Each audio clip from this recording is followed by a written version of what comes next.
Hi friends, ഇന്ന് നമ്മളുടെ രണ്ടാമത്തെ ക്ലാസ്സാണ് അക്കൗണ്ടൻസി. അപ്പോൾ ഫസ്റ്റ് ക്ലാസ് കാണാത്തവരുണ്ടെങ്കിൽ ഫസ്റ്റ് ക്ലാസ് കാണണം.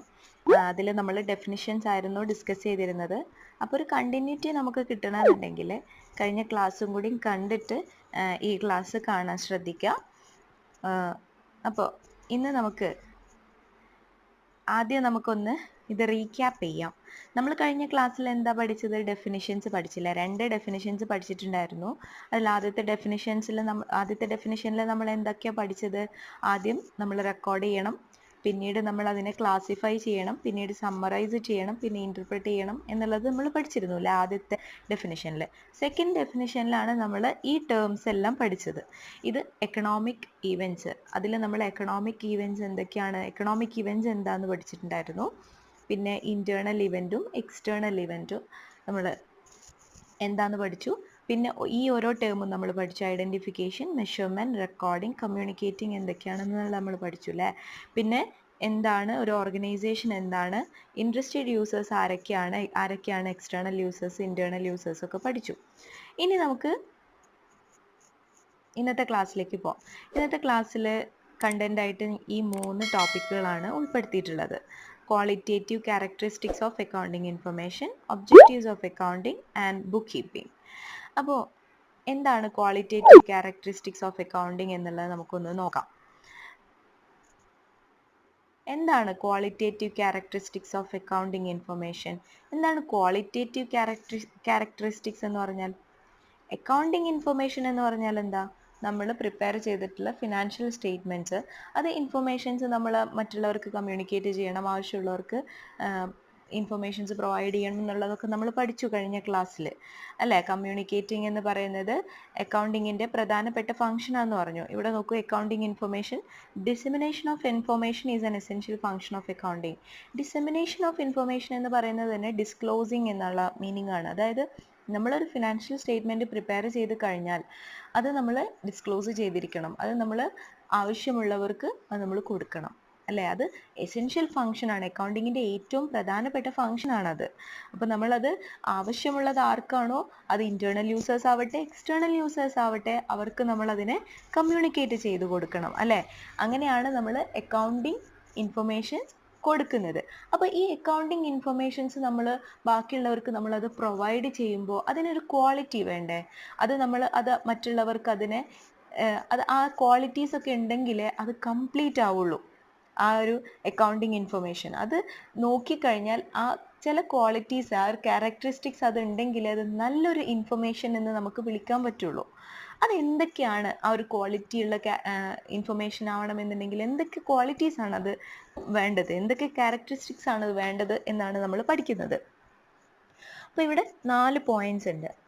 അപ്പോൾ നമുക്ക് ഓരോന്നായിട്ട് നോക്കാം. എന്താണ് റിലയബിലിറ്റി? ഫസ്റ്റ് പോയിന്റ് ആയിട്ട് പറയുന്നത് റിലയബിലിറ്റി. ഇപ്പം ഞാനിവിടെ ബ്രാക്കറ്റിൽ കൊടുത്തത് കണ്ടോ, അൺബയാസ്ഡ്, ഡിപ്പെൻഡ്, ട്രസ്റ്റ് വർത്തി എന്നുള്ളതൊക്കെയാണ്. അതായത് റിലയബിലിറ്റി എന്ന് പറയുന്നത് നമുക്കതിനെ കംപ്ലീറ്റ്ലി നമുക്കതിനെ ഡിപ്പെൻഡ് ചെയ്തുകൊണ്ട് നമുക്ക് ഡിസിഷൻസ് എടുക്കാൻ പറ്റണം. നമ്മൾ പറഞ്ഞിരുന്നു, ഇത് ഡിസിഷൻസ് ഒക്കെ എടുക്കാൻ വേണ്ടിയിട്ട് മാനേജ്മെൻറ്റിനൊക്കെ ബിഗ് ഡിസിഷൻസ് ഒക്കെ എടുക്കാൻ വേണ്ടിയിട്ട് കൊടുക്കുന്ന ഇൻഫർമേഷനാണ്. ഫിനാൻഷ്യൽ ഇൻഫർമേഷൻസ് അങ്ങനെ വലിയ വലിയ കാര്യങ്ങൾക്ക് യൂസ് ചെയ്യുന്നതായിരിക്കും. അപ്പം അതിനെ നമ്മൾക്ക് ഒരു കള്ളത്തരങ്ങളും ഇല്ലാതെ നമുക്ക് കംപ്ലീറ്റ്ലി നമുക്കതിനെ ഡിപ്പെൻഡ് ചെയ്യാൻ പറ്റുന്ന തരത്തിലുള്ള ഇൻഫർമേഷൻ ആയിരിക്കണം. അതായത് ഒരു തരത്തിലും ബയാസ്ഡ് അല്ലാത്ത, അൺബയാസ്ഡ് ആയിരിക്കണം. ഒരു തരത്തിലും ചീറ്റ് ചെയ്യാത്ത, കള്ളത്തരങ്ങളൊന്നും ഇല്ലാത്ത ഇൻഫർമേഷൻ ആയിരിക്കണം. അപ്പോഴേ നമുക്ക് നല്ല രീതിയിൽ നമുക്ക് ഡിസിഷൻസ് എടുക്കാൻ പറ്റുള്ളൂ. കുറച്ച് പ്രോഫിറ്റ് ഉള്ളത് നമ്മൾ കൂടുതൽ പ്രോഫിറ്റ് ആക്കി കാണിച്ചു കഴിഞ്ഞാൽ ഒരു പക്ഷേ വരും വർഷങ്ങളിൽ നമ്മൾ എടുക്കുന്ന ബഡ്ജറ്റിനെയൊക്കെ നമ്മളെ ഡിസിഷൻസ് ബാധിക്കും.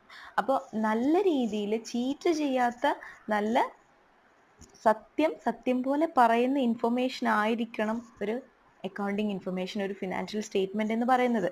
അതുകൊണ്ടാണ് റിലയബിലിറ്റി എന്നുള്ള പോയിന്റ് ഇവിടെ. റിലയബിലിറ്റി എന്ന് പറയുന്നത് ഒരു ക്വാളിറ്റിയാണ്. ഒരു അക്കൗണ്ടിങ് ഇൻഫർമേഷന് വേണ്ട പ്രധാനപ്പെട്ട ഒരു ക്വാളിറ്റിയാണ് റിലയബിലിറ്റി. Next point relevance. റെലവൻസിൽ എന്താ പറയുന്നത്? Timeliness and punctual. അതായത് നമ്മൾക്ക് ഒരു ഒരു ഡെസിഷൻസ് എടുക്കണം എന്നുണ്ടെങ്കിൽ അത് അതിൻ്റെതായിട്ടുള്ള സമയത്ത് തന്നെ അത് സബ്മിറ്റ് ചെയ്തിരിക്കണം.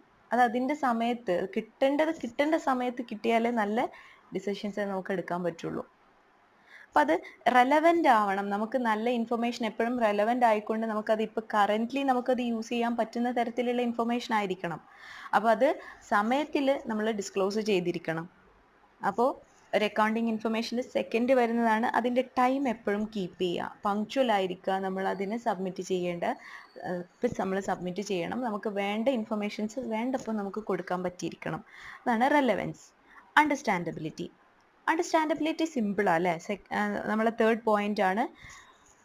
സിമ്പിളാന്ന് പറയുമ്പോൾ നമുക്ക് വായിക്കുമ്പോൾ തന്നെ, ഈ പോയിന്റ് വായിക്കുമ്പോൾ തന്നെ നമുക്ക് മനസ്സിലാക്കാൻ പറ്റും.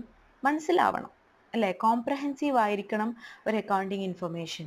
മാനേജ്മെൻറ്റിന് അത് നോക്കിക്കഴിഞ്ഞാൽ അത് മനസ്സിലാക്കാൻ പറ്റുന്ന തരത്തിലായിരിക്കണം ഒരു അക്കൗണ്ടിങ് ഇൻഫർമേഷൻ. പിന്നെ മാനേജ്മെൻറ്റ് മാത്രമല്ല, ഔട്ട്സൈഡേഴ്സിന് നമ്മൾ പറഞ്ഞു ഇൻറ്റേർണൽ യൂസേഴ്സ് ഉണ്ട്, എക്സ്റ്റേണൽ യൂസേഴ്സ് ഉണ്ട്. അപ്പോൾ എക്സ്റ്റേണൽ യൂസേഴ്സിനും ആർക്കായാലും നോക്കിക്കഴിഞ്ഞാൽ മനസ്സിലാവുന്ന രീതിയിലായിരിക്കണം ഒരു അക്കൗണ്ടിങ് ഇൻഫർമേഷൻ. പിന്നെ കമ്പാരബിലിറ്റി. എന്താണ് കമ്പാരബിലിറ്റി എന്ന് പറഞ്ഞാൽ? അതും സിമ്പിൾ വേർഡാണ്. അണ്ടർസ്റ്റാൻഡബിലിറ്റി പോലെ തന്നെ കമ്പയർ ചെയ്യാൻ പറ്റുന്നതായിരിക്കണം. കമ്പയർ ചെയ്യാൻ പറ്റുന്നത്, നമ്മൾ എപ്പോഴും അക്കൗണ്ടിങ് ഇൻഫർമേഷൻസ് ഒക്കെ കമ്പയർ ചെയ്യുന്നത് രണ്ട് കമ്പനികൾ തമ്മിൽ നമ്മൾ കമ്പയർ ചെയ്യും. രണ്ട് കമ്പനികളുടെ ഫിനാൻഷ്യൽ സ്റ്റേറ്റ്മെൻറ്റ്സ് വെച്ചിട്ട് പ്രോഫിറ്റ് ഏറ്റവും കൂടുതൽ ആർക്കാണ്, എന്തുകൊണ്ടാണ് ഇത്രയും പ്രോഫിറ്റ് ഈ കമ്പനിക്ക് കൂടിയത്, എന്തുകൊണ്ട് അത്രയും പ്രോഫിറ്റ് മറ്റു കമ്പനിക്ക് കുറഞ്ഞു എന്നുള്ളത് ഇങ്ങനെ കമ്പയർ ചെയ്യുന്നതിനെയാണ് നമ്മൾ കമ്പയറിങ് അല്ലേ? അതൊക്കെ ഇൻ്റർപ്രറ്റിങ്. നമ്മൾ പറഞ്ഞിരുന്നു ഇൻ്റർപ്രറ്റിങ് എന്ന് പറഞ്ഞ പോയിന്റ് നമ്മൾ കഴിഞ്ഞ ഡെഫിനിഷനിൽ നമ്മൾ പഠിച്ചു.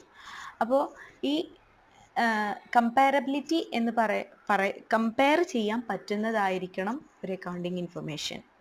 ഓക്കെ, അപ്പോൾ കമ്പയർ ചെയ്യാൻ പറ്റുന്നതായിരിക്കണം അക്കൗണ്ടിങ് ഇൻഫർമേഷൻ.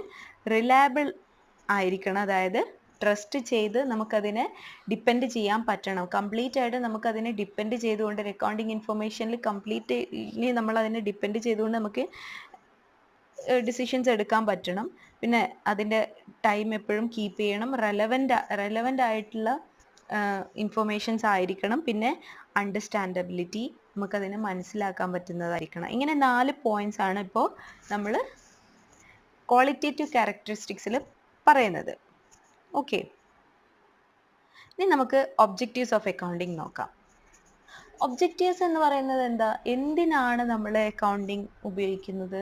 ഒരു ഓർഗനൈസേഷനിൽ, ഒരു സ്ഥാപനത്തിൽ എന്തിനാണ് അക്കൗണ്ടിങ് ഇൻഫർമേഷൻ, എന്തിനു വേണ്ടിയിട്ട് അക്കൗണ്ടിങ് ഉപയോഗിക്കുന്നത്? അത് എന്തിനൊക്കെയാണ് എന്നുള്ളതാണ് നമ്മൾ നോക്കുന്നത്. അതിൻ്റെ ഉദ്ദേശം എന്താണ്? അക്കൗണ്ടിങ്ങിൻ്റെ ഉദ്ദേശം അതാണ് നമ്മൾ നോക്കുന്നത്. ഇവിടെ നമ്മൾ 4 പോയിന്റ്സ് തന്നെയാണ് പറയുന്നത്. അപ്പോൾ ഓരോ പോയിന്റ് ആയിട്ട് നമുക്ക് നോക്കാം, വിശദമായിട്ട് നോക്കാം. അപ്പോൾ ഈ ഒബ്ജക്റ്റീവ്സ് ഓഫ് അക്കൗണ്ടിങ് എപ്പോഴും അക്കൗണ്ടിങ്ങിൻ്റെ തിയറി പാർട്ടിൽ എപ്പോഴും ഇമ്പോർട്ടൻ്റ് ആയിട്ടുള്ള ഭാഗമാണ്. അപ്പോൾ ശരിക്കും മനസ്സിലാക്കി വെക്കണം. Maintenance of records of business transactions. Accounting is used for the maintenance of a systematic record of all financial transactions in a books of accounts. അതായത് നമ്മൾ പറഞ്ഞു റെക്കോർഡ് ചെയ്യും എന്നുള്ള ഡെഫിനിഷനിൽ നമ്മൾ പറഞ്ഞു അല്ലേ? അപ്പോൾ അക്കൗണ്ടിങ് നമ്മളെപ്പോഴും നമ്മൾ റെക്കോർഡ് ചെയ്യുന്നത് കൊണ്ട് നമുക്ക് എപ്പോഴും നമ്മളുടെ കയ്യിലൊരു ബുക്ക് ഉണ്ടായിരിക്കും. ഈ അക്കൗണ്ട്സ് എല്ലാം റെക്കോർഡ് ചെയ്തിട്ടുള്ള ഒരു സിസ്റ്റമാറ്റിക് ആയിട്ട് നമ്മൾ റെക്കോർഡ് ചെയ്തിട്ടുള്ള ഒരു ബുക്സ് നമ്മളെ കയ്യിലുണ്ടായിരിക്കും. അപ്പോൾ ഇങ്ങനെ റെക്കോർഡ് ചെയ്യാൻ വേണ്ടിയിട്ടാണ് നമ്മൾ അക്കൗണ്ടിങ് യൂസ് ചെയ്യുന്നത്. ഓക്കെ, അപ്പോൾ maintenance of records of business transactions. ഓരോ ട്രാൻസാക്ഷൻസും നമ്മൾ ഈച്ച് ആൻഡ് എവറി ട്രാൻസാക്ഷൻസ് നമ്മൾ റെക്കോർഡ് ചെയ്യുന്നുണ്ട് അല്ലേ? അപ്പോൾ അങ്ങനെ ഒരു ബുക്സ് കീപ്പ് ചെയ്യാൻ വേണ്ടിയിട്ടാണ് നമ്മൾ അക്കൗണ്ട്സ് യൂസ് ചെയ്യുന്നത്. Second point, calculation of profit and loss. അതും സിമ്പിളാണ്. പ്രോഫിറ്റും ലോസും കാൽക്കുലേറ്റ് ചെയ്യാൻ വേണ്ടിയിട്ടാണ് നമ്മൾ അക്കൗണ്ടിങ് ഉപയോഗിക്കുന്നത്. Another objective of accounting is to ascertain the profit or loss sustained by a business during an accounting period, which can be easily worked out with help of record of incomes and expenses relating to the business by preparing a profit or loss account for the period. നമ്മൾ profit and loss account ഉണ്ടാക്കും. അത് നമ്മൾക്ക് വരും ക്ലാസ്സുകളിൽ നമ്മൾ പഠിക്കണം. Profit and loss അക്കൗണ്ടിൽ നമ്മൾ എല്ലാ ഇൻകംസും എക്സ്പെൻസസും ആഡ് ചെയ്തുകൊണ്ട് നമ്മളൊരു പ്രോഫിറ്റ് ആൻഡ് ലോസ് അക്കൗണ്ട് ഉണ്ടാക്കും. അതുവഴി നമുക്ക് ആ ഓർഗനൈസേഷനിൽ പ്രോഫിറ്റ് ആണോ ലോസ് ആണോ എന്ന് നമുക്ക് മനസ്സിലാക്കാൻ പറ്റും. അപ്പം അതിന് വേണ്ടിയിട്ട് പ്രോഫിറ്റ് ആണോ ലോസ് ആണോ എന്ന് മനസ്സിലാക്കാൻ വേണ്ടിയിട്ട് നമ്മൾ അക്കൗണ്ടിങ് ഉപയോഗിക്കുന്നു. അപ്പം എന്താണ് പ്രോഫിറ്റ് എന്നുള്ളതുകൊണ്ട് എന്താണ് ഉദ്ദേശിച്ചിട്ടുള്ളത്?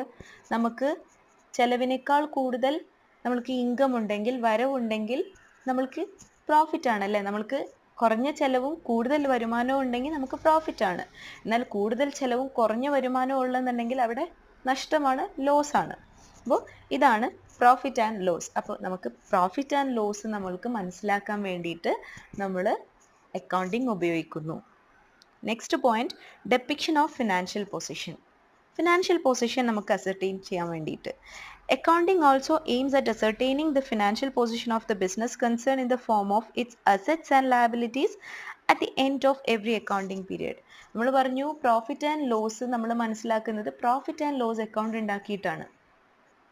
അതിൽ നമ്മൾ ഇൻകം എക്സ്പെൻസസും ഉപയോഗിച്ചുകൊണ്ട് നമ്മൾ പ്രോഫിറ്റ് ആൻഡ് ലോസ് അക്കൗണ്ട് ഉണ്ടാക്കുമെന്ന് പറഞ്ഞു. അതുപോലെ ഒരു ഓർഗനൈസേഷനിലെ അസറ്റും ലയബിലിറ്റീസും, അതായത് നമ്മളുടെ ആസ്തിയും അതുപോലെ നമ്മളുടെ ബാധ്യതകളും കണക്കിലെടുത്ത് നമ്മൾ കാൽക്കുലേറ്റ് ചെയ്തെടുക്കുന്നതാണ് ബാലൻസ് ഷീറ്റ് എന്ന് പറയുന്നത്. അതും നമ്മൾ വരും ക്ലാസ്സുകളിൽ നമ്മൾ പഠിക്കും. ഈ ബാലൻസ് ഷീറ്റ് ഉപയോഗിച്ചുകൊണ്ടാണ് നമ്മൾ ഒരു കമ്പനിയുടെ ഫിനാൻഷ്യൽ പൊസിഷൻ നമ്മൾ അസർട്ടൈൻ ചെയ്യുന്നത്, മനസ്സിലാക്കുന്നത്. അപ്പോൾ അങ്ങനെ ഫിനാൻഷ്യൽ പൊസിഷൻ നമ്മൾ മനസ്സിലാക്കാൻ വേണ്ടിയിട്ട് അക്കൗണ്ടിങ് ഉപയോഗിക്കുന്നു. ഓക്കെ, അപ്പോൾ നമ്മൾ പ്രോഫിറ്റ് ആണോ ലോസ് ആണോ എന്ന് കാൽക്കുലേറ്റ് ചെയ്യാൻ വേണ്ടിയിട്ടാണ് നമ്മൾ അക്കൗണ്ടിങ് ഉപയോഗിക്കുന്നത്. ഫിനാൻഷ്യൽ പൊസിഷൻ നമുക്ക് മനസ്സിലാക്കാൻ വേണ്ടിയിട്ടാണ് നമ്മൾ അക്കൗണ്ടിങ് ഉപയോഗിക്കുന്നതെന്ന് പറഞ്ഞു. പിന്നെ നമ്മൾ ഒരു റെക്കോർഡ്സ് എപ്പോഴും നമ്മളുടെ കയ്യിൽ റെക്കോർഡ് കീപ്പ് ചെയ്യാൻ വേണ്ടിയിട്ട് നമ്മൾ അക്കൗണ്ടിങ് ഉപയോഗിക്കുന്നതെന്ന് പറഞ്ഞു. നെക്സ്റ്റ് പോയിന്റ് നമുക്ക് നോക്കാം, providing accounting information to its users. അതിന് വേണ്ടിയിട്ടാണ് നമ്മൾ അക്കൗണ്ടിങ് പ്രിപ്പയർ ചെയ്യുന്നത്. അതായത് the accounting information generated by the accounting process is communicated in the form of reports, statements, graphs and charts to the users who need it in different decision situations. നമ്മളൊരു accounting informations prepare ചെയ്ത് കഴിഞ്ഞാൽ അതിനെ പിന്നെ ഒരു റിപ്പോർട്ടാക്കി, ഒരു statement ആക്കി, ഒരു graph ആക്കിയിട്ടൊക്കെ പലർക്കും നമ്മൾ അതിനെ അക്കൗണ്ടിങ് ഇൻഫർമേഷൻസ് നമ്മൾക്ക് ഉപയോഗിക്കേണ്ടവർക്ക്, നമ്മൾക്ക് അതിന് ആവശ്യമുള്ളവർക്ക് നമ്മൾ അതിനെ പ്രൊവൈഡ് ചെയ്യുന്നു. അതിന് വേണ്ടിയിട്ടാണ് നമ്മൾ അക്കൗണ്ടിങ് പ്രിപ്പയർ ചെയ്യുന്നത്. ഓക്കെ, നമ്മൾ പറഞ്ഞു നമുക്ക് ആവശ്യമുള്ളവർക്ക് അത് നോക്കിക്കഴിഞ്ഞാൽ മനസ്സിലാവുന്ന രീതിയിലായിരിക്കണം അല്ലേ, അതെങ്ങനെ ഒരു ക്വാളിറ്റി ഉണ്ടായിരിക്കണം എന്തിന്, അക്കൗണ്ടിങ് ഇൻഫർമേഷന്. അപ്പോൾ അത് ചാർട്ടായിട്ടോ അല്ലെങ്കിൽ റിപ്പോർട്ട്സ് ആയിട്ടോ സ്റ്റേറ്റ്മെൻറ്റ്സ് ആയിട്ടോ ഒക്കെ നമ്മൾ അതിനെ പ്രിപ്പയർ ചെയ്ത് ആവശ്യമുള്ളവർക്ക് മനസ്സിലാകുന്ന രീതിയിൽ ടൈം കീപ്പ് ചെയ്തുകൊണ്ട് റിലയബിളായിട്ട്, റെലവൻ്റ് ആയിട്ട്, കോംപ്രഹെൻസീവ് ആയിട്ട്, കമ്പയർ ചെയ്യാൻ പറ്റുന്ന രീതിയിലുള്ള ഇൻഫർമേഷൻസ് നമുക്ക് പ്രൊവൈഡ് ചെയ്യണം എന്നുണ്ടെങ്കിൽ നമ്മൾ അക്കൗണ്ടിങ് ഉപയോഗിക്കണം. അപ്പോൾ അക്കൗണ്ടിങ് എന്നുള്ളതിൻ്റെ ഒരു ഉദ്ദേശമാണ് providing accounting information to its users. അപ്പോൾ നമ്മൾ പറഞ്ഞു നമുക്ക് റെക്കോർഡ്സും ബിസിനസ് ട്രാൻസാക്ഷൻസിൻ്റെ റെക്കോർഡ്സ് നമ്മൾ മെയിൻറ്റെയിൻ ചെയ്യാൻ വേണ്ടിയിട്ടാണ്. പിന്നെ calculation of profit and loss calculate ചെയ്യാൻ വേണ്ടിയിട്ടാണ്. ഫിനാൻഷ്യൽ പൊസിഷൻസിനെ നമുക്ക് അസർട്ടൈൻ ചെയ്യാൻ വേണ്ടിയിട്ടാണ്. അക്കൗണ്ടിങ് ഇൻഫർമേഷൻസ് നമുക്ക് ബാക്കിയുള്ളവർക്ക് പ്രൊവൈഡ് ചെയ്യാൻ വേണ്ടിയിട്ടാണ്. ഇപ്പോൾ ഇത്രയും കാര്യങ്ങളാണ് എപ്പോഴും ഒബ്ജക്റ്റീവ്സ് ഓഫ് അക്കൗണ്ടിങ് ആയിട്ട് വരുന്നത്. ഇത് എപ്പോഴും ഇമ്പോർട്ടൻ്റ് ആയിട്ടുള്ള കാര്യമാണ്, നിർബന്ധമായിട്ടും പഠിച്ചിരിക്കേണ്ട കുറച്ച് പോയിന്റ്സ് ആണ്. ഇനി നമുക്ക് ഒരു ചെറിയ ടേം പരിചയപ്പെടാം, ബുക്ക് കീപ്പിംഗ്. എന്താണ് ബുക്ക് കീപ്പിംഗ് എന്ന് പറഞ്ഞാലെന്ന് നോക്കാം. ബുക്ക് കീപ്പിംഗ് എന്ന് പറഞ്ഞാൽ ഇതിൻ്റെ പേരിൽ തന്നെ ബുക്ക് കീപ്പിംഗ്, ഒരു ബുക്ക് നമ്മൾ കീപ്പ് ചെയ്യുന്നതിനെയാണ് നമ്മൾ ബുക്ക് കീപ്പിംഗ് എന്ന് പറയുന്നത്. അതായത് ഒരു ട്രാൻസാക്ഷൻസ് നമ്മൾ റെക്കോർഡ് ചെയ്തുകൊണ്ട് ഒരു ബുക്ക് കീപ്പ് ചെയ്യുന്നതിനെ നമ്മൾ ബുക്ക് കീപ്പിംഗ് എന്ന് പറയുന്നു. അപ്പോൾ ഒരു സംശയം തീർച്ചയായിട്ടും വരും, ഇത് തന്നെയല്ലേ അക്കൗണ്ടിങ് എന്ന് പറഞ്ഞാൽ. പക്ഷേ അക്കൗണ്ടിങ് എന്ന് പറഞ്ഞാൽ അക്കൗണ്ടിങ്ങിൽ നമുക്ക് ഒരുപാട് പ്രോസസ്സ് ഉണ്ട് അല്ലേ. റെക്കോർഡ് ചെയ്യുന്നുണ്ട്, പിന്നീട് നമ്മൾ അതിനെ ക്ലാസിഫൈ ചെയ്യുന്നുണ്ട്, പിന്നെ സമ്മറൈസ് ചെയ്യുന്നുണ്ട്, ഇൻ്റർപ്രിറ്റ് ചെയ്യുന്നുണ്ട്, ഇങ്ങനെ കുറേ പോയിന്റ്സ് ഉണ്ട്, അതിനെ കമ്മ്യൂണിക്കേറ്റ് ചെയ്യുന്നുണ്ട്, എല്ലാം ഉണ്ട്. പക്ഷെ ബുക്ക് കീപ്പിംഗ് എന്ന് പറഞ്ഞാൽ റെക്കോർഡിംഗ് ദ ട്രാൻസാക്ഷൻസ്, അത്രയേ ഉള്ളൂ. Okay, bookkeeping is an activity concerned with the recording of financial data relating to business operations in a significant and orderly manner. നമ്മളൊരു ഓർഡറിൽ ഓരോ ട്രാൻസാക്ഷൻസ് നടക്കുമ്പോഴും നമ്മൾ റെക്കോർഡ് ചെയ്യുന്നതിനെ നമ്മൾ ബുക്ക് കീപ്പിംഗ് എന്ന് പറയുന്നു. അത്രയേ ഉള്ളൂ. വേറെ കൂടുതൽ ക്ലാസിഫൈ ചെയ്യലും ഇന്റർപ്രറ്റ് ചെയ്യലും ഒന്നും ബുക്ക് കീപ്പിങ്ങിലില്ല, അത് അക്കൗണ്ടിങ്ങിലുള്ളതാണ്. അതായത് അക്കൗണ്ടിങ് എന്ന് പറയുന്ന ഒരു ബിഗ് ബ്രോഡ് ആയിട്ടുള്ള ഒരു ടോപ്പിക്കിന്റെ ചെറിയ പാർട്ട് മാത്രമാണ് ബുക്ക് കീപ്പിംഗ് എന്ന് പറയുന്നത്. ഓക്കെ, അപ്പോൾ ബുക്ക് കീപ്പിംഗ് എന്ന് പറയുന്നത് ട്രാൻസാക്ഷൻസ് റെക്കോർഡ് ചെയ്യുന്നതാണ് ബുക്ക് കീപ്പിംഗ് എന്ന് പറയുന്നത്. പക്ഷേ ഒരുപാട് പ്രോസസ്സ് ഉള്ളതാണ് അക്കൗണ്ടിങ് എന്ന് പറയുന്നത്, നമ്മൾ പറഞ്ഞു. പിന്നെ അക്കൗണ്ടിങ്ങിന്റെ ഏറ്റവും ബേസ് ആണ് ബുക്ക് കീപ്പിംഗ്. അതായത് നമ്മൾ പറഞ്ഞു റെക്കോർഡിംഗ് ദി ട്രാൻസാക്ഷൻസ് എന്നുള്ളത് അക്കൗണ്ടിങ്ങിന്റെ ഏറ്റവും ബേസ് ആണ്. അക്കൗണ്ടിങ് എന്ന് പറയുന്നതോ ബിസിനസിന്റെ ലാംഗ്വേജ് തന്നെ അക്കൗണ്ടിങ് ആണ്. പിന്നെ ഫിനാൻഷ്യൽ സ്റ്റേറ്റ്മെന്റ്സ് ഒരിക്കലും നമുക്ക് ബുക്ക് കീപ്പിംഗ് കൊണ്ട് നമുക്ക് ഉണ്ടാക്കാൻ പറ്റുന്നതല്ല. പക്ഷേ അക്കൗണ്ടിങ് ഇൻഫർമേഷൻസ് ഉപയോഗിച്ചുകൊണ്ട് നമുക്ക് ഫിനാൻഷ്യൽ സ്റ്റേറ്റ്മെന്റ്സ് അക്കൗണ്ടിങ് വഴിയാണ് നമ്മൾ ഫിനാൻഷ്യൽ സ്റ്റേറ്റ്മെന്റ്സ് നമ്മൾ പ്രിപ്പയർ ചെയ്തത്. പിന്നെ മാനേജീരിയൽ ഡിസിഷൻസ് ഒന്നും തന്നെ ബുക്ക് കീപ്പിംഗ് കൊണ്ട് നമുക്ക് എടുക്കാൻ പറ്റുന്നതല്ല. പക്ഷേ അക്കൗണ്ടിങ് കൊണ്ട് നമുക്ക് മാനേജ്മെന്റ് ഡിസിഷൻസ് എല്ലാം, ബിഗ് ഡിസിഷൻസ് എല്ലാം നമുക്ക് എടുക്കാൻ പറ്റുന്നതാണ്. പിന്നെ ബുക്ക് കീപ്പിങ്ങിന് ഒരു സബ് ഫീൽഡും ഇല്ല. അക്കൗണ്ടിങ്ങിന് സബ് ഫീൽഡുകളുണ്ട്. Cost accounting, management accounting, financial accounting പോലെയുള്ള അക്കൗണ്ടിങ് ഫീൽഡുകൾ ഇഷ്ടം പോലെ ഉണ്ട്. പക്ഷെ ബുക്ക് കീപ്പിങ്ങിന് ഒന്നും തന്നെ ഇല്ല, ജസ്റ്റ് റെക്കോർഡിംഗ് ദ ട്രാൻസാക്ഷൻസ്. അത് ഏതായാലും റെക്കോർഡിംഗ് ദ ട്രാൻസാക്ഷൻസ് അത്രേ ഉള്ളൂ. പിന്നെ നമുക്ക് ഫിനാൻഷ്യൽ പൊസിഷൻ ഒന്നും അസർട്ടൈൻ ചെയ്യാനൊന്നും ബുക്ക് കീപ്പിംഗ് കൊണ്ട് നമുക്ക് പറ്റില്ല. പക്ഷേ അക്കൗണ്ടിങ് കൊണ്ട് നമുക്ക് ഫിനാൻഷ്യൽ പൊസിഷൻസ് ഒക്കെ അസർട്ടൈൻ ചെയ്യാൻ പറ്റും. ഇവിടെ നമ്മൾ ബുക്ക് കീപ്പിങ്ങിൽ നമ്മൾ അസറ്റ്സ് ലയബിലിറ്റീസ് എന്ന് പറയുന്ന തരംതിരിക്കൽ ഒന്നും തന്നെ ഇല്ല. ഇവിടെ നമ്മൾ അക്കൗണ്ടിങ്ങിൽ അങ്ങനെയല്ല, അസറ്റ്സും ലയബിലിറ്റീസും ഒക്കെ ഉപയോഗിച്ചുകൊണ്ട് നമുക്ക് ഫിനാൻഷ്യൽ പൊസിഷനൊക്കെ നമുക്ക് അസർട്ടൈൻ ചെയ്യാൻ പറ്റും. ഓക്കെ, അപ്പോൾ ഈ ഒരു ബുക്ക് കീപ്പിംഗ് എന്ന് പറയുന്ന ടേം മനസ്സിലാക്കാൻ വേണ്ടിയിട്ടാണ് ഇപ്പോൾ ഇത്രയും പറഞ്ഞത്. അപ്പോൾ ഇവിടെ കാണിച്ച ഗ്രാഫിൽ നോക്കാം, നമുക്ക് ഈ ഒരു അക്കൗണ്ടിങ് എന്ന് പറയുന്ന ബ്രോഡ് ആയിട്ടുള്ള ടോപ്പിക്കിൽ ഏറ്റവും ചെറിയൊരു പാർട്ട് മാത്രമാണ് ബുക്ക് കീപ്പിംഗ് എന്ന് പറയുന്നത്. രണ്ടും ഒരിക്കലും ഒരേ ടേം അല്ല. അപ്പോൾ അക്കൗണ്ടിങ് എന്നതിൻ്റെ ഏറ്റവും വലിയൊരു ടേമിൻ്റെ ചെറിയ പാർട്ട് മാത്രമാണ് ബുക്ക് കീപ്പിംഗ് എന്ന് പറയുന്നത്. അപ്പോൾ ഇന്ന് നമ്മൾ എന്തൊക്കെയാണ് പഠിച്ചത്? Qualitative characteristics of accounting informations പഠിച്ചു, ഒബ്ജക്റ്റീവ്സ് ഓഫ് അക്കൗണ്ടിങ്ങും പഠിച്ചു. പിന്നെ ബുക്ക് കീപ്പിംഗ് എന്ന് പറയുന്ന ഒരു ചെറിയ ടേമിനെയും നമ്മൾ പഠിച്ചു. അപ്പോൾ റിലയബിലിറ്റി, അക്കൗണ്ടിങ് ക്വാളിറ്റേറ്റീവ് ക്യാരക്ടറിസ്റ്റിക്സിലെ അക്കൗണ്ടിങ് ഇൻഫർമേഷൻ്റെ ക്വാളിറ്റീസ് ആണ് ഇതെല്ലാം. റിലയബിലിറ്റി എന്ന് പറഞ്ഞാൽ നമ്മൾ പറഞ്ഞു എപ്പോഴും നമ്മളതിനെ അൺബയാസ്ഡ് അല്ലാതെ നമുക്കതിനെ എപ്പോഴും ഡിപ്പെൻഡ് ചെയ്തുകൊണ്ട് നമുക്ക് ഡിസിഷൻസ് എടുക്കാൻ പറ്റുന്നതായിരിക്കണം ഒരു അക്കൗണ്ടിങ് ഇൻഫർമേഷൻ എന്ന് പറഞ്ഞാൽ. പിന്നെ റെലവൻ്റ് ആയിരിക്കണം, എപ്പോഴും അതിൻ്റെ ടൈം കീപ്പ് ചെയ്തുകൊണ്ട് പങ്ക്ച്വൽ ആയിക്കൊണ്ടായിരിക്കണം അതിൻ്റെ അക്കൗണ്ടിങ് ഇൻഫർമേഷൻസ് എന്ന് പറയുന്നത്. പിന്നെ അണ്ടർസ്റ്റാൻഡബിലിറ്റി, നമുക്കത് മനസ്സിലാക്കാൻ പറ്റുന്ന രീതിയിലായിരിക്കണം അക്കൗണ്ടിങ് ഇൻഫർമേഷൻസ്. പിന്നെ നമുക്കത് കമ്പയർ ചെയ്യാൻ പറ്റുന്ന തരത്തിലുള്ളതായിരിക്കണം അക്കൗണ്ടിങ് ഇൻഫർമേഷൻ. പിന്നെ ഒബ്ജക്റ്റീവ്സ് ഓഫ് അക്കൗണ്ടിങ് പഠിച്ചു. ഒബ്ജക്റ്റീവ്സ് ഓഫ് അക്കൗണ്ടിൽ നമ്മൾ 4 പോയിന്റ്സ് പഠിച്ചു. ഒന്ന്, നമ്മൾക്ക് റെക്കോർഡ് കീപ്പ് ചെയ്യാൻ വേണ്ടിയിട്ട് നമ്മൾ അക്കൗണ്ടിങ് ഉപയോഗിക്കുന്നു.